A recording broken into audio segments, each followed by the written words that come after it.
प्यारे बच्चों, आज हम समाज में जो एक कुरीति धीरे धीरे बढ़ती जा रही है उसके बारे में बात करेंगे। और वो कुरीति है बाबाओं का बढ़ता प्रचलन। प्यारे बच्चों, आज आप देख रहे होंगे, मैं बार बार आपको प्यारे बच्चों कह रहा हूँ, क्योंकि आज के समय में महिलाओं को और आदमियों को समझाना बड़ा मुश्किल काम है। वो अंधविश्वास, पाखंड और अपना फ़ायदा पाने के लिए कुछ भी करने को तैयार हैं। लेकिन आप एक मासूम बच्चे हो, आप इन बातों को समझ सकते हो। इसलिए पढ़ाई के साथ साथ कुछ समाज में बुराई के विरुद्ध हम बात करने जा रहे हैं। सबसे नंबर आता है बाबाओं का। बाबाओं में बहुत सारे बाबा हैं समाज में। इसमें एक बाबा की बात करूं तो पहले हैं आसाराम बापू, जो बलात्कार के केस में आजीवन सज़ा काट रहे हैं। और इन पर अगर इनकी प्रॉपर्टी की बात करूं तो पूरे भारत में इनके आश्रम हैं और 10,000 करोड़ से भी ज़्यादा संपत्ति के मालिक बताए जा रहे हैं। दूसरे नंबर पे आता है बाबा राम रहीम, जो डेरा सच्चा सौदा के प्रमुख हैं। इन पर भी अपनी महिला शिष्यों के साथ बलात्कार करने का आरोप है और इनके पास भी 10,000 करोड़ से अधिक संपत्ति के मालिक हैं। तीसरे नंबर पे संत रामपाल, ये पहले हरियाणा के शिक्षा विभाग में इंजीनियर के पद पे कार्य करते थे और उसके बाद ही इन्होंने आध्यात्मिक दुनिया में कदम रखा और इनके खिलाफ़ भी अवैध गर्भपात सेंटर खोलने, आश्रम में अवैध हथियार रखने और अपने अनुयायी की हत्या के आरोप में इन्हें उम्र कैद की सज़ा प्राप्त है। नेक्स्ट नंबर पे मैं बात करूं स्वामी नित्यानंद से। इन पर भी बच्चों के अपहरण का आरोप और अपने शिष्यों के साथ बलात्कार का आरोप है। यानी कि सभी बाबाओं पर बलात्कार के आरोप हैं। बताइए, इन्हें बाबा कहें या बलात्कारी कहें? औरतें भी बहुत बाबाएं हो रही हैं। इसमें भी पहले नंबर पे मैं बात करूं तो राधे माँ, जो हैं पहले सिलाई का काम करती थी और इन्होंने अपनी आध्यात्मिक दुनिया में कदम रखा और अब 1,000 करोड़ की मालिक हैं। इतने बाबाओं में एक नए बाबा आए हैं, सूरजपाल, जो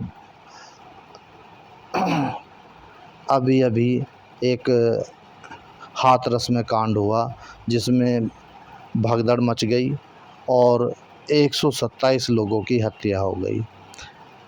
एक दिन मैं पढ़ रहा था इन पर, खाली यूपी में, अकेले यूपी में ही 25 आश्रम हैं, जो हर आश्रम 14 और 15 बीघे में फैला हुआ है।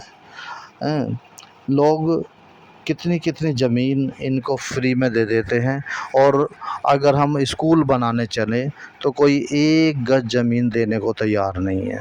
देखिए, इस समाज की सबसे बड़ी कुरीति। आश्रमों को फ्री में 15-15 बीघे, 20-20 बीघे, 25-25 बीघे ज़मीन देने को तैयार है, जबकि स्कूल खोलने के लिए 1 गज ज़मीन देने को कोई भी तैयार नहीं है। इन बाबाओं को बढ़ाने का सबसे बड़ा कारण है अशिक्षा, अज्ञानता और पाखंडवाद। इन बाबाओं को कहीं ना कहीं अप्रत्यक्ष रूप से सरकार और प्रशासन का भी संरक्षण मिलता है, वरना बगैर पुलिस प्रशासन के तो शहर के अंदर पत्ता भी नहीं हिल पाता। दूसरा कारण है अज्ञानता की वजह से कुछ औरतें इसलिए भी बाबाओं के पास जाती हैं कि मेरे लड़का पैदा हो जाए तो मुझे अच्छा रहेगा, जबकि इसके पीछे बायोलॉजिकल फैक्टर है। बाबाओं के करने से कुछ नहीं होता। कुछ आदमी इसलिए भी बाबाओं के पास जाते हैं कि मेरा रोज़गार अच्छा चल जाए, जबकि असलियत यह है कि अपने काम में, धंधों में लाभ या हानि चलते रहते हैं। बेटा, एक और कारण है अपने कर्तव्यों का ठीक से पालन न करना। कुछ औरतें अपने सास और ससुर की इज्जत नहीं करती, उन्हें समय पर खाना नहीं देती हैं और बाबाओं के चक्कर में पड़ी रहती हैं, उनके चरणों में माथा टेकती हैं। प्यारे बच्चों, मैं आपको बोलता हूँ कि आप सबसे पहले शिक्षित बनो। दूसरे, अपने माता पिता की आज्ञा का पालन करो। तीसरे, किसी का मन मत दुखाओ। इन बाबाओं के चक्कर में मत पड़ो, पाखंडवाद के चक्कर में मत पड़ो। आजकल साइंस का युग है, साइंस को समझो।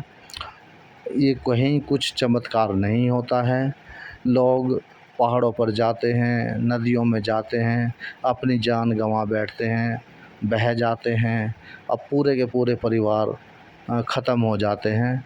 इसलिए इस बात को समझो, पाखंडवाद से बचो और